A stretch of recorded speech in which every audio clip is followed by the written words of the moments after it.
Welcome to Ask the Accountant, the podcast that is made for you. Weekly podcast live Mondays from 8:30 a.m., released on the podcast service of your choice on Wednesdays. Your main weekly hosts, Aaron, Patrick, and Johann. Got something to ask? Submit your questions below or ask during the show. Podcast loading. We are currently getting everything set up behind the scenes, so sit back, relax, and we will be with you in a few seconds. Enjoy. Good morning, everybody, and welcome to Ask the Accountant. We are here, as always, at 8:30 a.m. on a Monday morning, and we are fresh and ready for the week ahead.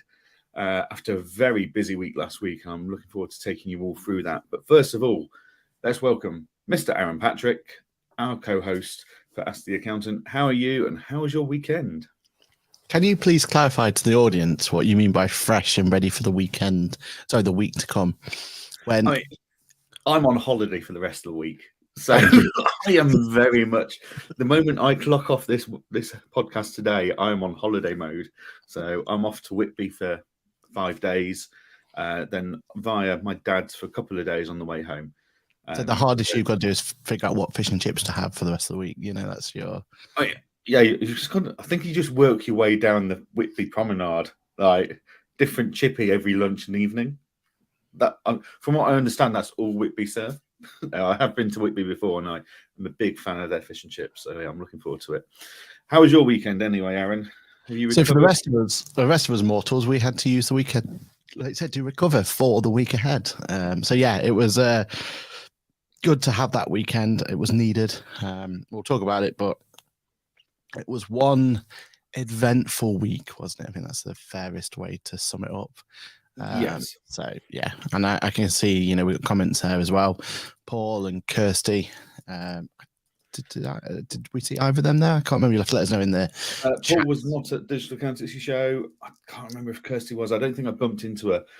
You know, this is one of the biggest challenges, isn't it? With, I was thinking the other day, I should do a post on LinkedIn tagging everyone I bumped into and met. It's like, could I remember?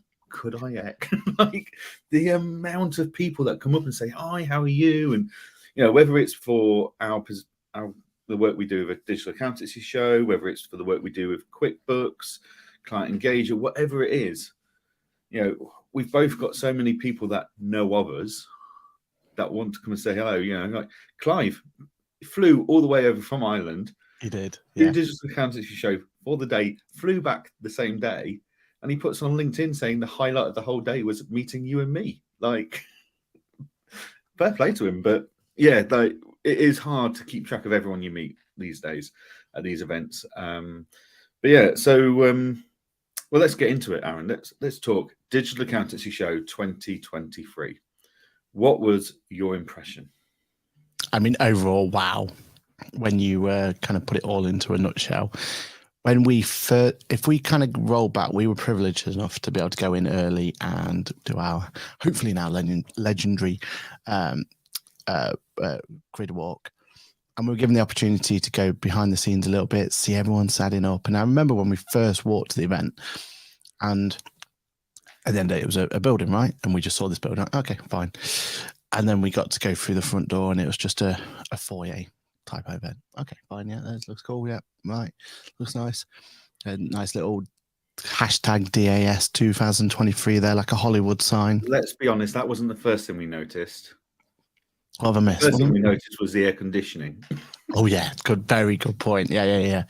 And very relieved by that. Yeah. I suppose actually the first thing we noticed personally was walking around the power station going, where is this digital accounting show? But that's one for another day. And then we went into the main room itself, didn't we? And literally pulled back the curtains, because that's exactly what we had to do to get in. And wow, absolutely wow. I have to mention his name because I keep stealing his quote, but Sam from Swoop said that it was the Coachella of the accounting industry. And I think he got absolutely spot on. And the vibes you got as soon as you walked in. Yeah. There was these like lights everywhere. Each stage had its own little like difference to it, so you could tell that there were certain elements to each stage. There was no one vendor that was like overpowering like you have in other conferences. It was just kind of, it was one of those things where the vendors are great and they are there and they are, you know, as integral as ever, but they're not the main part of the show. They're not the main event. The main event was that main stage, you know, a proper huge main stage took over the full width of the bottom of the show floor. And I think, yeah, it's got that wow factor, and it's definitely unique in our space, isn't it? What was your first impression? I think it is that uniqueness. Like, look, Accountex North, Accounting Web, they're all great conferences. There's no denying that, especially when you look at the volumes of people that go. That tells you they're a success. But the atmosphere, the theatre of it all, like lasers, smoke everywhere. If you went to a general member of the public and said, and gave them two pictures, like which one's an accounting conference, this one or this one, and you had an image of Accounting Web or Accounting and the digital accountancy show, I don't think any of them would point at the digital accountancy show. It just has personality. I'm not saying that Accounting Web and Accountex don't have personality. It's just more clinical. It's more professional. You know, we're walking around digital accountancy show. Everyone's in shorts and t-shirts and summer dresses and stuff, and it just had a more chilled out vibe to it. So yeah, it was a fantastic event. No two ways about it.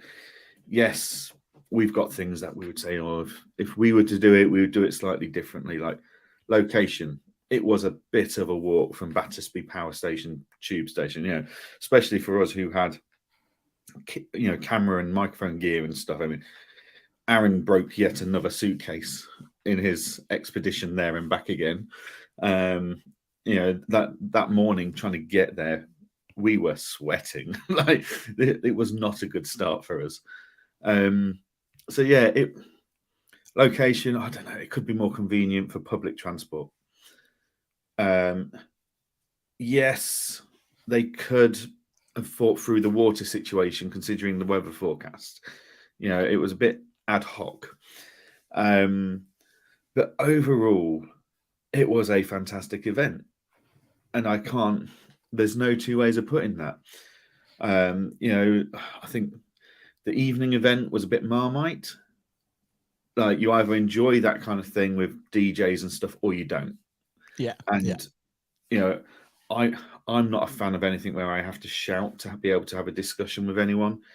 But then we were perfectly welcome to go and sit outside in a beautiful summer evening where there was no traffic or anything because it was in the park, and have our drinks there and chat away to people. And that's what we did, isn't it? And you know, we were chatting away to various people that we've never met before, and it was lovely. So yeah, I just think it was a fantastic event, and we got the scoop on our live digital accountancy show podcast last week with Jordan Vickery, who's one of the big event planners for that group. And you know, we said to him, look, what can you tell us on air about next year?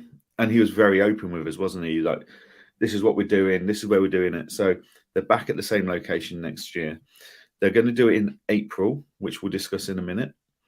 And they're going to do a 2-day event as well. And what they've committed to is they've said, look, both days are going to be completely unique for speakers. There's no copy and pasting of agendas or anything. So yeah, that kind of makes you go, well, you can either you're going to have to do both days to get all the content, or you're going to have to work out which day's got more content for you if you can only do one day. But yeah, I'm excited for it to be a 2-day event. I think they're going to have a challenge, though. I think you and I were discussing this, Aaron, that they've slap bang between QuickBooks Connect and Accountex. both have pretty die-hard followings. You know, like QuickBooks Connect. Would QuickBooks users prefer to go to QuickBooks Connect or Digital Accountancy Show? They're probably going to go to QuickBooks Connect because it's more relevant. And then, are people going to go to Digital Accountancy Show, or are they going to go to Accountex? And the reason we say that is, so Digital Accountancy Show next year is going to be on the 16th and 17th of April. Have I got those dates right? Seems right, yeah. Yeah. We're talking 3 to 4 weeks between QuickBooks Connect and Digital Accountancy Show. 3 to 4 weeks between Digital Accountancy Show and Accountex. So that's 5 days of conferencing for someone like yourself and myself, Aaron. For me, I need to put travel time on both sides. So I've got 2 days for QuickBooks Connect there. I've got 2 days either side for that. And I've got 2 days there. So I'm looking at 11 working days out of the office in 3 months if I want to attend all 3 events and make the most of all 3 events. That's a huge commitment. Like, it's been quite nice, hasn't it? We had QuickBooks Connect to kick off our conference season. Then we were in for Accountex in May. And then we were in London again for Digital Accountancy Show in June. Yeah. We know we've got Manchester for Accountex North in September. And then, is it November or October, Accounting Web? Yeah, normally November, isn't it? Yeah. Like, it's more spread out. It works better for people's diaries when they're working if they want to attend them all. That makes a very busy 3 months for everyone. And then after May, nothing can sell Accounting Web Accountex in September. I just feel like it could be better spread out. Yeah. I know technically they're all in competition with each other, but I think there needs to be some kind of, well, if you guys are going to do this month, we're going to do that month. We're not going to come and sit too close to you and try and steal your audience and vice versa, because there is a joint audience there. There are the people like ourselves who go to every event. Now we go because we need to do podcasting and social media and stuff, but there are people that go to these events as speakers, as attendees, and they go for the networking, etc. But for them to then have to go to all these events in short succession, it's going to make it challenging. I wonder how many people will drop out of what events to be able to achieve this. But yeah, what are your thoughts on the new timing? Yeah, I think first of all, I mean, it almost feels like we've gone negative on them already, which we haven't. Like, it was an amazing event, right? It was wonderful. Like, it's because it's so amazing. Yeah, that we want to go to the 2-day event and we want to experience and love it. It's just that overwhelming, so many events in such a short period of time, but we know every event's so good, you're going to get FOMO if you don't go. Exactly right. Exactly. And actually, if you take it in its entirety, you can talk about what we've just experienced and all the positives we had from it. It makes sense for a 2-day event. If you just look at it from there, right, you just go, well, let's just do what we did, but then do it the next day again. Like, well, I'm not sure we could, liver-wise would be happy about that, but everything else about us and feet and everything else would be happy. But the idea of just going, right, let's do what that was, but do it over 2 days. Wow. Like, yeah, sign me up. I'm up for that. And, if you just blinkers and that's all you were concentrating on, but you are right. And I feel like, and some of them are teething problems, right? Like, if we go through some of the things that people were complaining about it, there was that complaint about the evening and the bar being too long and having all that queue going up from there and expensive, yeah, which not really needed at that sort of event. Like, we don't need to be paying. I think someone said it was £9 a pint or whatever it was, £9 a bottle or whatever the numbers were floating around. I think the water thing, although was semi-sorted out, needed to have a better solution going forward. I mean, poor Ashley, who friend of the show, he was running around like a blue, whatever you want to call the phrase without swearing on online. Blue bottle fly. blue bottled fly. Let's go with that one. Yeah, was running around like a blue bottled fly, trying to get water before he went on stage. And there were the security people going, "We need to go to Speaker of Water," blah blah blah. And in the end, I think he failed because there wasn't any water at that point in time. So there are like teething problems like that, and them sort of things are fine, aren't they? Location wise, that was the other big complaint. They're not going to be able to change that next year, right? That's one thing. Yeah. That's it. They're not going to be able to solve them. I think with the others are, let's have a sit down, let's figure out, let's try and find better solutions. Location wise, a simple solution would be to hire a minibus for the day and just run shuttles from Battersea Powered tube station to the building. Like you could get an Uber there. They're just so expensive. And I imagine you could get one of the guys to sponsor it. Like you could imagine a apron minibus going back and forward. Do you know what I mean? Like that's what they could, that's what they could use that opportunity for. And I can see that. They've got an electric one, Sage. Is it Sage Earth? Yeah.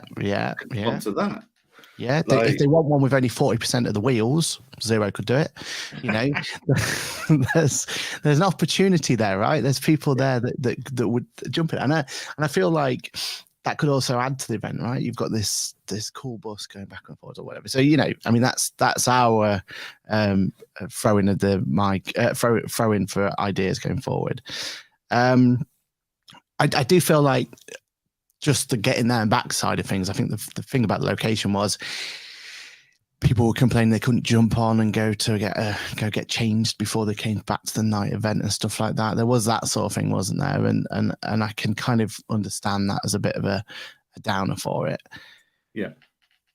But I do feel like the date is the big sticking point, because I feel like for us, we would have gone anyway. You could put any date you want, like.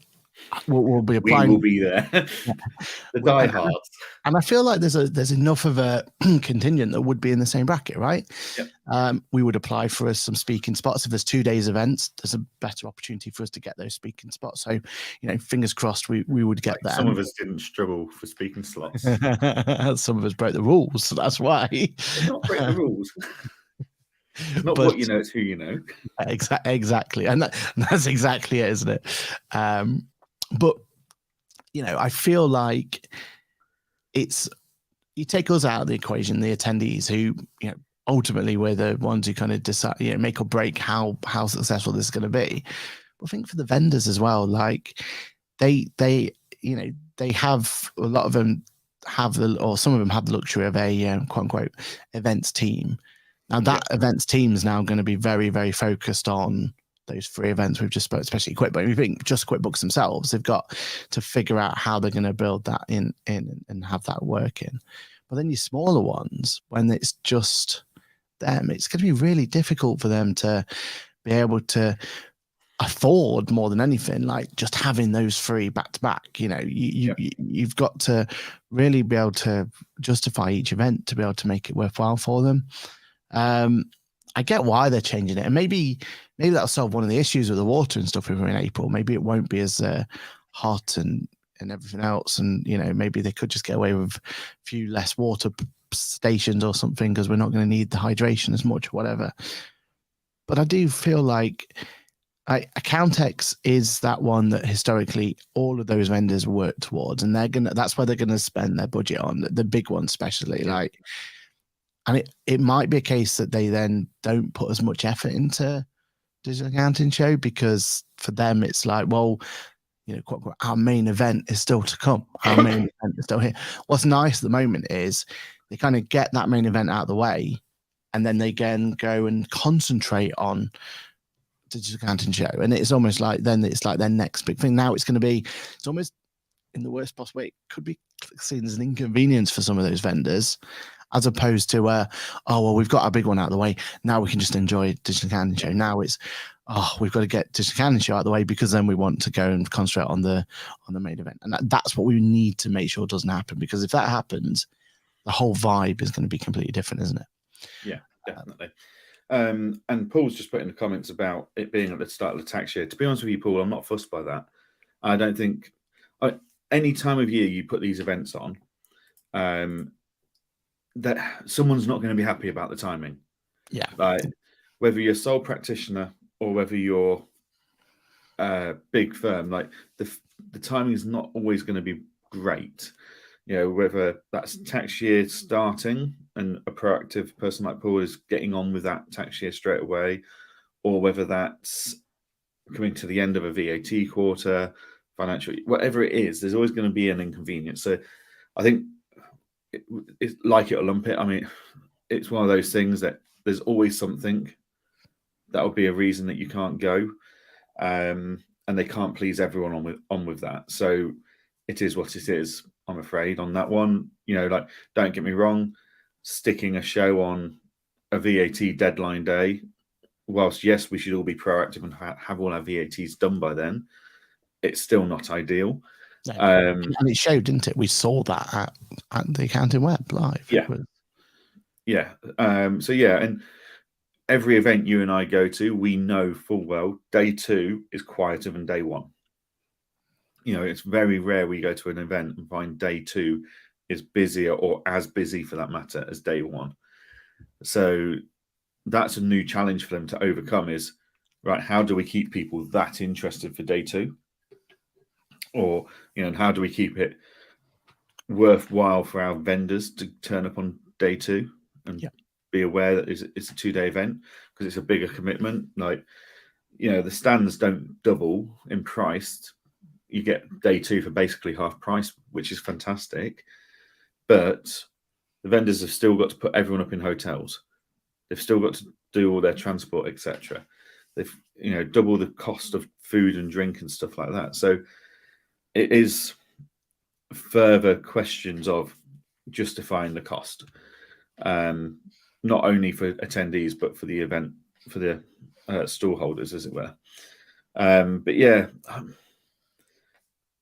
I'm interested to see what happens. I'm excited for it. I think doing that over 2 days will be phenomenal.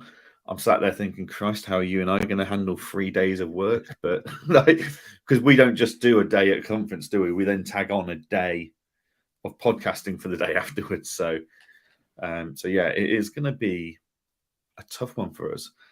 But question to you though, how do you feel? Because you unfortunately couldn't make it to last year's event, but you were there for that first year. And I think first year, second year were pretty much the same, right? They were carbon copy of one another. Fantastic event. How do you feel like they did that transition from that, very intimate, very safe, the right word, safe event that they did originally? I know it was a big like commitment and everything else, but when you think about it, it was very much a let's start this off in a and trial it in a particular manner. And I think that, how do you think they went from that to, right, come on, here is a full-blown, full-size event? How do you think they did from that one? I think they did fantastically well. I think the event, the digital accountancy show, the last 2 years has been almost as clinical and professional feeling as the other events are, whereas I think it's really gone out there and created its own personality. Where so I would argue QuickBooks Connect and XeroCon, not that I've ever been, but they have a very different personality and feel to Accounting Web and Accountex. They have got more personality. They've got flashy lights and entertainment and personality and character behind them.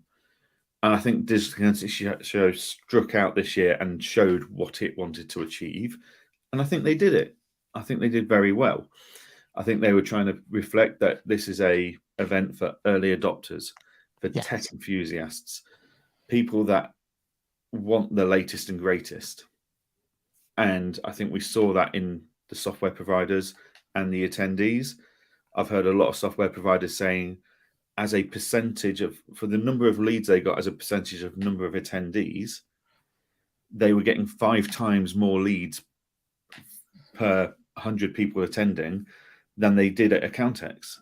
So it's all well and good putting over 10,000 people into a room, but if they're not the right people, if they're not decision makers, if they're not going for the right reasons, they're just going for a day out of the office, whereas the digital accountancy show seemed to be decision makers were there.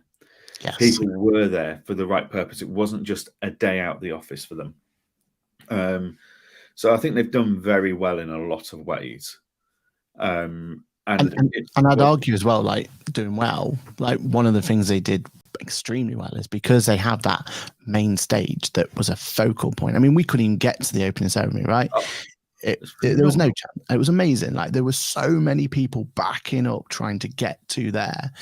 And that I think set the tone that this event is about listening to some great speakers talking and having that. And I feel like some events we don't get that necessarily because they are very much, well, yeah, there's some good speakers there, but then there's this flashy, amazing stand over here and all these things happening and your attention's drawn, right? Whereas here, everyone was like, yeah, I'll definitely come see you, but first of all, I've got to see X, Y, Z and go to those. Then I'll come back to you. And speakers were priority. Exactly. Well, no, let's be honest. The priority was lining up for the cafe, followed by the bar. Which, to be fair, that is the priority at every event. Definitely, but speakers and having the main stage be so prominent, I think is a real plus point, and you can definitely see the vision there. They drew you in, right? You could see that it was thought out meticulously, that you want them to go into this foyer and be like, wow, go through the main room and be even wow, go to the main stage and be like absolutely blown away. And I think that to me is kudos where kudos is due, because that gives them a their own identity, right? And gives them and definitely made it very unique in that respect. Yeah, definitely. I mean, yeah, there is a feel of someone, aka Dan, reflecting on his days of going to Ibiza and the fact that he can't go to Ibiza anymore. This is his Ibiza weekend. If Ibiza and flashy lights and DJs isn't your thing, then the after party is not going to be your thing. But as I said, there's plenty of places to go and socialize and network elsewhere. It certainly has its own brand and identity, and for the fact that they've achieved that in such a short period of time is phenomenal. And like I said to Jordan, like I went to that first digital accountancy show in 2021, and it was the first conference after COVID lockdowns, and you kind of went and everyone's a bit nervous, and it's like, are people going to turn up? Are they not? Did we shake hands or not? I can imagine was one of the biggest. Yeah, well, you got wristbands, so green, amber, and red. So green meant let's shake hands and hug it out. Amber meant fist bumps, and red means you just stay back, which I really like that. Yeah. But I went to that event and I walked away feeling an absolute buzz and excitement about conferences again, and there was an energy in the room. And as I said to Jordan in our podcast last week, which went live at the time, was I worried that was just a COVID recovery thing. But no, the energy in that building last week was phenomenal. Yeah. The excitement, etc. And it's not like anyone was releasing any new tools or anything like that. Oh. It was just an excitement and buzz and energy about the future of our industry. And they brought together that section of the community that are so excited about tech and development and embracing the new tools and software. Like the quality of conversations we were having was phenomenal. Like people were genuinely interested. They weren't just walking past people and like being there for being there. They were there because they wanted to listen and learn and take things away. And yeah, I don't think you always feel that at every conference we go to. Yeah, agreed.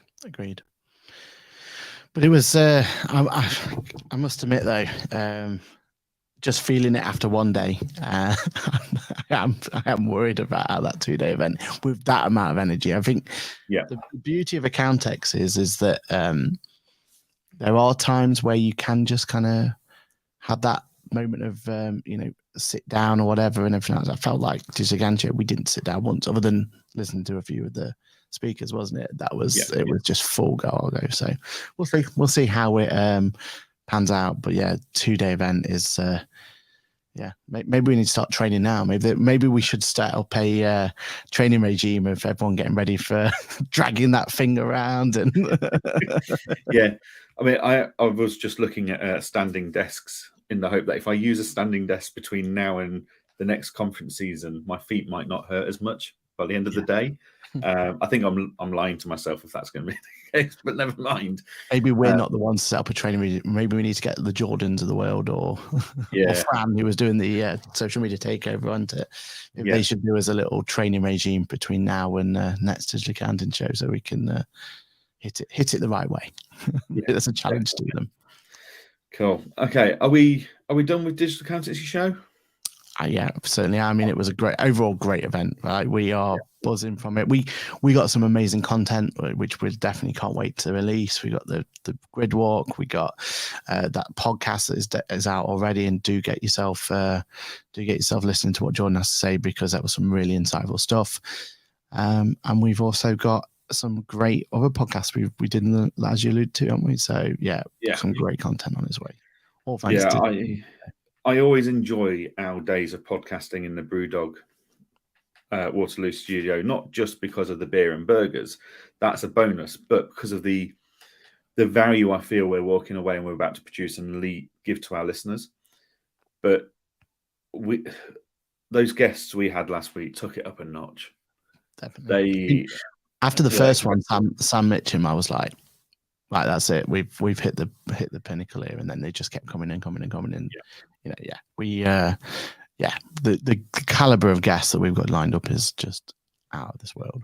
Yeah, and that's it's an absolute honor to sit and interview these guys, like the Sam Mitchums of the world, who have just got this amazing journey that is so down to earth and open about everything she's done. We've got Peter from Business Recovery. We've got Andrew, that he's come from Australia for the Digital Accountancy Show and the various other bits, but he was happy to spend time with us being interviewed for our podcast. And that's going to be a 2+ hour podcast episode. That's phenomenal. We just couldn't stop talking to him about everything he's doing and his views on the world. I was absolutely gutted. I'd got a train I couldn't miss because it was the last one back to Scotland. Otherwise, you'd still be there now. Otherwise, I would still be there now. And I think we'd still be decanting quality conversation from him. Some absolutely fantastic content coming out in the weeks to come. So don't forget Steve as well. Steve, fantastic again, talking about tech stacks and his background and the opportunities that tech can bring to your firm if you've got a long-term enough vision of it. Absolutely brilliant 4 episodes coming up for that. However, there was some bad news in the industry. At the same time as DAS happening, other announcements were made. Interestingly, one of those announcements, they didn't have a stand at DAS. No, they didn't, did they? They were at the event beforehand, which was QuickBooks Get Connected. They were there. Yeah. But not a Digital Accounting show. Yeah. So the first things we heard of were Xero have made another round of redundancies, which is only impacting New Zealand from what we can tell. But what's worrying about them is it looks like it's a fair chunk of their developers that are being laid off. Which is worrying, that we know how many developers it takes to facilitate development of a general ledger software. Like if you look at the likes of Sage and QuickBooks, etc., they've got hundreds of developers. Accountancy manager always saying that they've got 25+ developers working on it, and Xero are going to be laying off developers. That worries me about stagnation of Xero and whether they can keep up with the competition. What are your thoughts on the announcement that we saw last week? I mean, this is the worst possible news when we think about what what we came in the industry for, what we're kind of known for. It was, we love all the new innovations. We love the fact that, I mean, you're not going to get two people who are going to shout more about if QuickBooks decided to put a new button on anything, right? If they gave us the opportunity to imagine we got the opportunity to choose who our payment person's going to be when we put a Pay Now button out there, we'll be off to the rafters, right? Yeah. Like any update they bring in, that's what we want to shout about and talk about. And when we think about it over the last couple of years, we've been in a great position where it just feels like one after another, and each one's pushing each other to do the next big thing and the next change. And I feel like if we lose that, and if it looks like it's going to be a case where Xero are going to kind of slow down their development, and they're just going to hammer, make sure that what they got is nice and stable, that's bad for the whole industry, because we need each of them to really push it. If we're completely honest, Sage's strength is going out there and acquiring new solutions and integrating them and creating this amazing ecosystem. Yeah. When was the last time they came along and just built something that was like, oh wow, I didn't think of that before? Yeah, in Sage's defense, I think that's more because we aren't in tune with their developments. And well, in fairness to them, they have had to get to feature parity. They are they were on the back foot. Yeah. And all their time has been just making sure that their features are the same as Xero, the same as QuickBooks, right? Yeah. But we don't hear of anything else. It was always Xero and QuickBooks were the two that kept making the industry go forward, bringing this out, bringing that out, And I feel like we joke about it, the fact that there's, the updates that have come from Xero lately have been lackluster, to say the least. I know the diehard Xero fans are exactly the same. We had Ryan on, didn't we? We have cool friends, and of all the announcements that were made at QuickBooks Connect, he was basically saying there that that'd be lovely if that was over at Xero, or that I could see how that's a benefit, and Xero's going a different way, And I feel like they need to continue pushing into that innovation stage for the whole of the industry. And I feel like that's, if this is right, and there is the development staff that are the ones that have gone or are being laid off, then unfortunately it's not looking good for the future development, which is a massive shame to everyone, I think. Yeah, definitely. And the second layoff, we've not read huge amounts about this one yet, but apparently Go Cardless are laying off 15% of their workforce. I think rather than delving down into detail, I think this just shows that the tech industry was bloated with employees in the last 5 years, and loads of salespeople earning commissions that didn't really reflect the value of what was being sold, shall we say? Like if someone sells a QuickBooks license, for example, that's worth £10 a month, it's going to take 3 or 4 years before their commission's paid off, never mind anything's made off that off that license. Yeah. So Go Cardless is reducing their staff team by 15%. Now that'll be globally, so it won't all be in the UK. But again, I think it's just a sign that people are tightening their belts. I also feel like with Go Cardless, it's it just, and we hopefully they all get back on their feet soon, and hopefully they find new employment. But I do feel like for someone like them that it's less of a shock, because I feel like ebbs and flows with them with a solution like that. They've gone through their unicorn stage, they've gone through that growth stage. They are now an established brand who are now just going to ebb and flow their way through it. I also don't feel like they've got much. Hopefully I'm wrong here, but I can't imagine there's much more innovation to come out of that space. Like they're what they set out to do, which was make direct debits a solution that any provider could use, has done, and they do it brilliantly. They are absolutely world class in what they do. The fact that we don't need to have all of the bureaucracy to get direct debits in, and we can have a solution that works for a scalable business, is absolutely amazing. And I know they went into a bit of multi-currency, and they've gone to a bit of direct payments, unless they're looking to take on the world of Stripe and e-commerce, which I don't think that's what their end goal is. what else can they do at this point, right? So it almost feels like for them, they're just now hunkering down, and they are now just making sure they've got a long-term stable solution, and good on them. And I think that's right. And no one likes redundancies, but it has to happen in the world of business in that sort of scenario. And I feel like that's what's happened in that scenario. I think it's definitely completely different to what's in the zero one, where they need to continue to grow. Yeah, I mean, but silver lining is, based on the news this week, there is still money to be had from investors. So Apron, which is a bills and payroll payment platform, which Aaron and I have been playing with for a few months now and absolutely love. It's a fantastic tool. They've just declared they've raised £5 million. And, so there is use cases where people are still growing and developing. It's fine that, the big boys might be struggling a bit, but the smaller ones, whilst, yes, we saw a few softwares close down that were quite small recently. Yeah.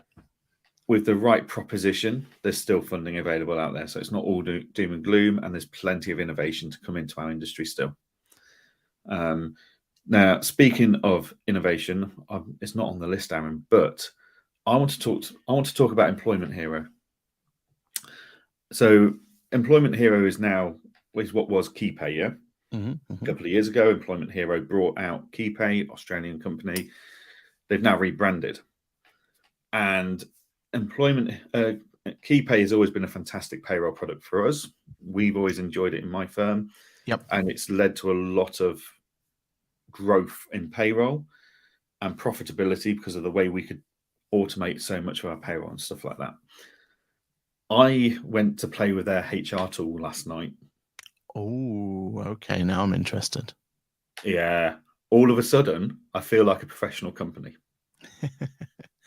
All of a sudden, I've got this HR portal where my team have been invited in. They've got their job titles, they've got their salary information, and we've got all the company benefits listed in there so they can take part of those. We've got all of our policies and our contracts are being put into there and stuff. All of a sudden, I feel like I've just upgraded our HR to a professional big business style thing. Like, I'm genuinely excited about something that's never excited me in my life. Like, we've got an onboarding process. So I went to Employment Hero, created my account. It then says, have you got KeyPay? Yes, right, link it here. Pulled all my employees in and all their details in. So instant setup. It's extremely affordable, even at the website prices. You're talking £5 per employee for the plus product, premium product, which is incredible. You're talking £3 a month per employee for the basic product. But within about 30 minutes, I had a HR portal where the employees can go in. It emails them every Monday morning saying, how are you feeling about your employment and work and stuff. So I've got a constant anonymous feedback survey coming in every week telling me where my team's morale is. I just feel like actually this makes us seem more professional, whereas perhaps it was a bit ad hoc with the HR. And there's now this onboarding process is phenomenal, like for collecting information that also populates my payroll software. They go in, they sign their contracts, they have to read and agree to every policy that we have. So if I put in there like the working hours policy, work from home policy, whatever it is, I can make it mandated that they've got to read and sign and click to say they've read it. So I know they've read it. If they ever breach it, I know I can deal with that professionally now. I feel like our HR has just taken a real step up here. Now I know Employment Hero are looking to release this direct to accountants and bookkeepers to be pushed alongside the KeyPay payroll product. But that's some added levels of complication there. But I'm impressed, like really impressed. And I know they've had it working in Australia for years, and they're still bringing it into the UK and adding more policy templates and stuff. But what used to take me hours of stress and hassle of writing policies and working out where's this person's AML certificate, like where's this person's DBS if they're in charge of AML type thing. It's all in that one place now. So much easier. Amazing. And I think, like, when I think about you were just saying there about just having one little portal where they do it, the amount of investment and time and just, like you said, hassle of having to, because we were relying on Google Sheets and forms where I get them sent out once every blue moon to say, look, have you read this, and this? Tick the ones that you've read and tick the ones that you agree with, etc. And that's such a clunky solution that we have to do. Like, we can't get away with it. We have to be putting these in.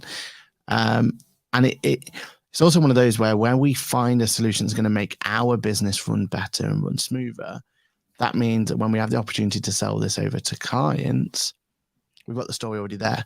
Exactly. It was taking us 20 hours to put our all in all to do our HR from start to finish. Now it's it's an hour job setting them all up and sending it out. That's huge, right? And that makes it so that we're offering a solution that's actually going to solve pain points that we're having and we know our clients having.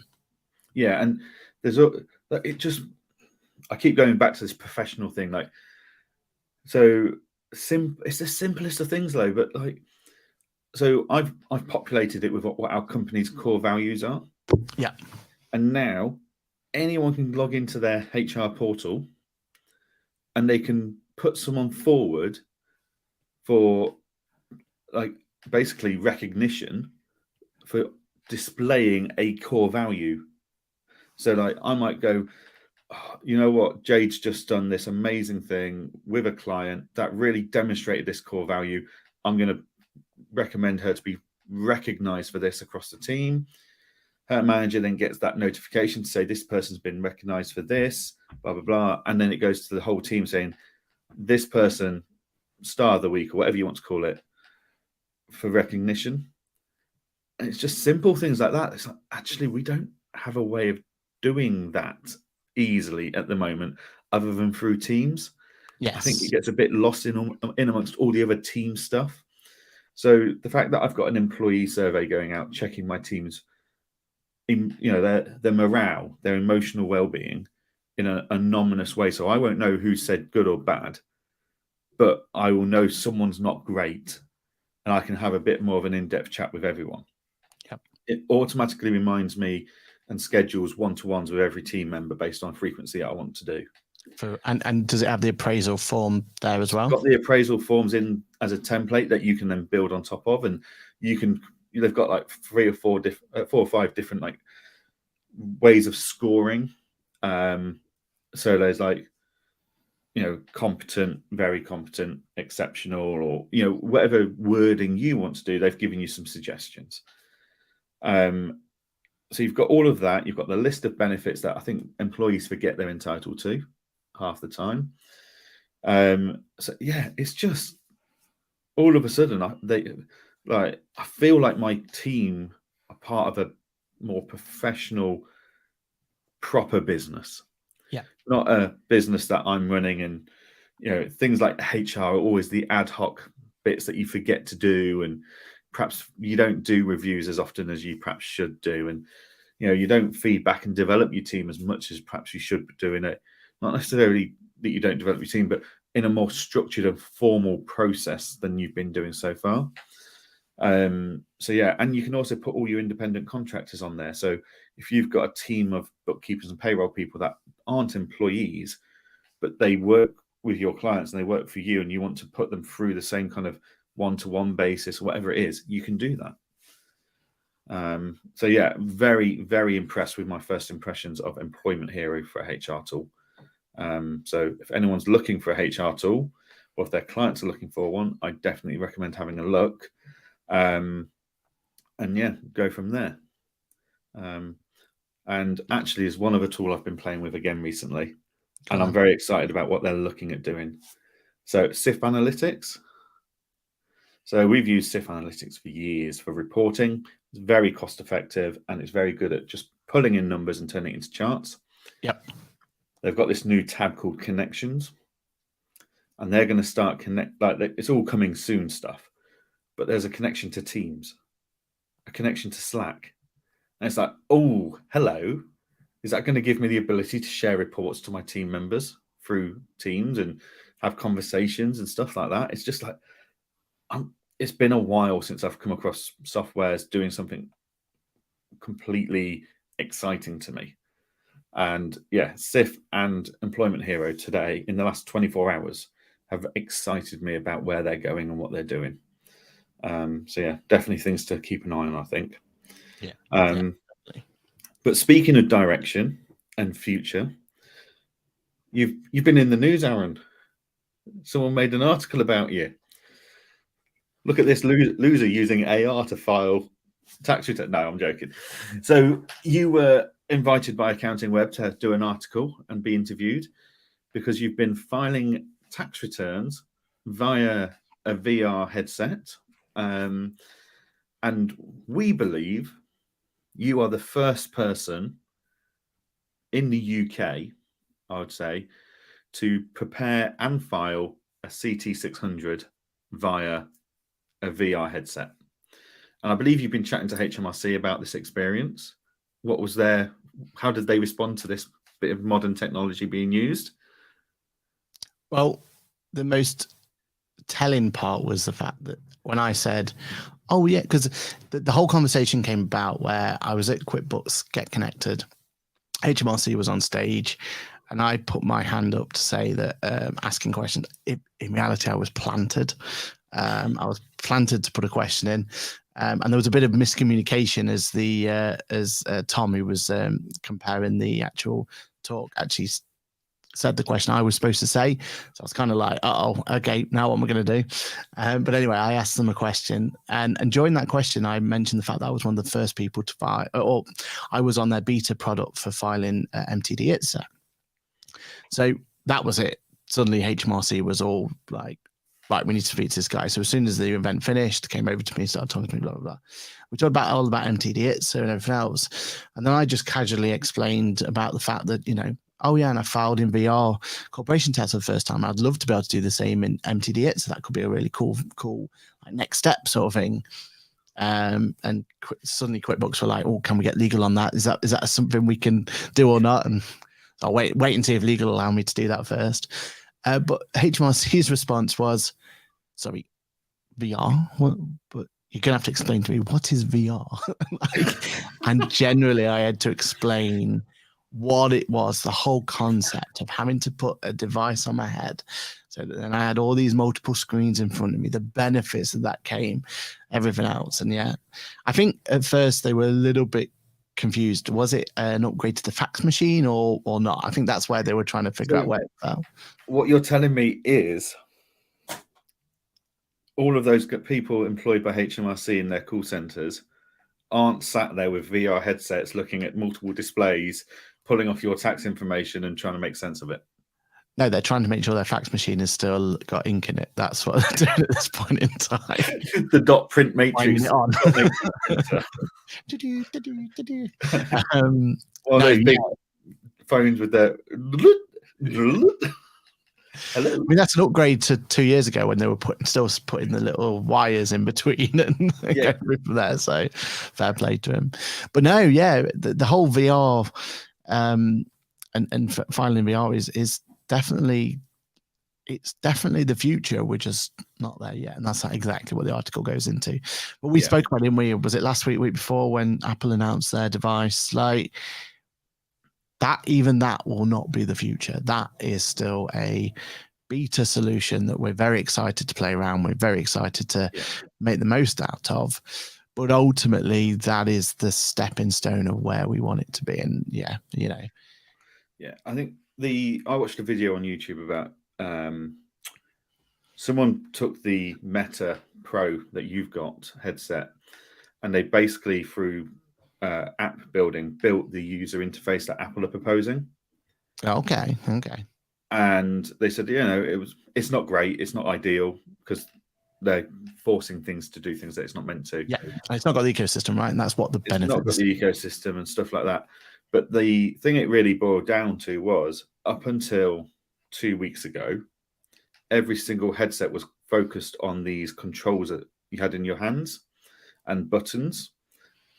They said the thing they realized by building this UI out for the headset was that actually eye tracking, that is the mouse of the headset.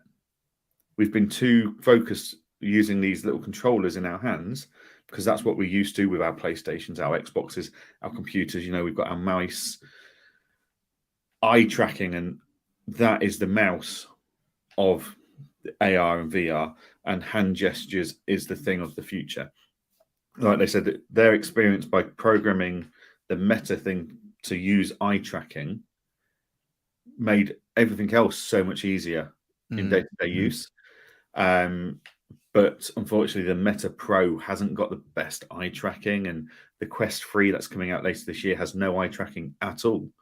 So it's like they've kind of gone down maybe the wrong path, whereas Apple have really gone, this is how we think it should be done, and it's through eye tracking that you select things and stuff. So it does make sense for eye tracking as well, because I've got the PlayStation, is it the PlayStation VR 2? I forget which one it's called. Oh yeah. But that whole, like, this is why we are what we are, and this is what we do best, you know, the USP is all eye tracking. And what they've gone down the route has gone right. They're clever enough to, wherever you're looking, that's what's rendered in pure 4K fidelity. That's the bit, because if you're looking there, you need to see the clarity, right? Yep. But everything else around it hasn't got that clarity. And I think that as well from the eye tracking is going to be so important because that means, you know, the demand on the machine, the battery life, you know, the heat that it's going to be generating, all of those sort of factors.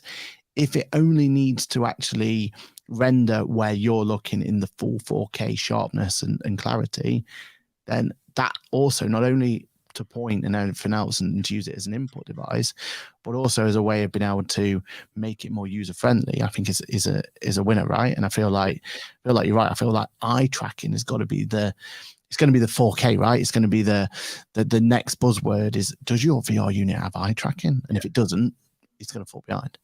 Yeah, definitely. I mean, there's still a lot of people saying it's very expensive, and it is. And you know, if you're not an early adopter such as ourselves, and you want to wait it out, you've probably got 5 to 10 years before we get to the point where we are like with. So we're now at a point with iPads where actually, if you've got the 2018 iPad Pro, unless you're doing video editing or building music or photo editing to a high end, the 2018 iPad Pro is more than sufficient, and you don't need any of the most recent updates. Yeah. But then, you know, when did the iPad come out? 2010? Something like that. So it took them 8 years to get to that point where actually future upgrades are only for the minority of the market. Yeah.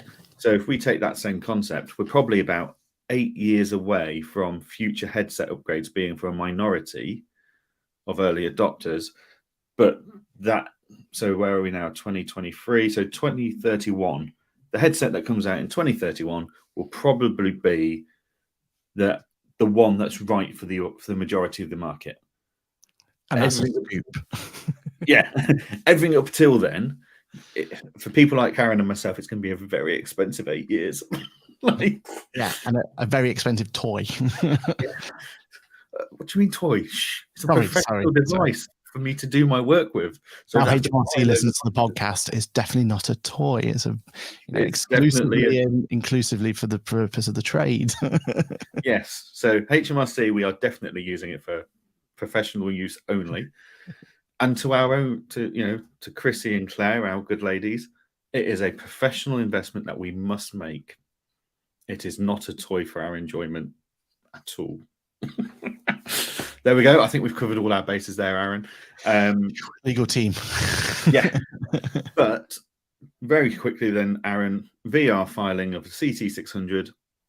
Will you be doing the rest of them in VR? Not anytime soon, but yes. Well, Unless I can get MTD Itza out there, just so I can be on on the list. Surely I've got. I mean, there's only 15 of us MTD Itza Peter members by the sounds of it. So surely I could be the first MTD Itza filer if I can get it through legal. Yes, if you can. Fair enough. Okay, well, that brings us up to an hour, literally on the dot.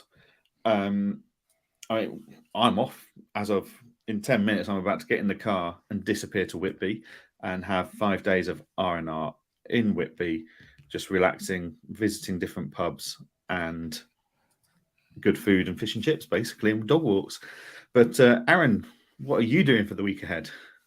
Oh, this week is going to be all about, for me, video content and getting everything all set up for QuickBooks. Oh, actually, for work, I'm off to QuickBooks for the Ask the Accountant. No, the Accounting Council, should I say.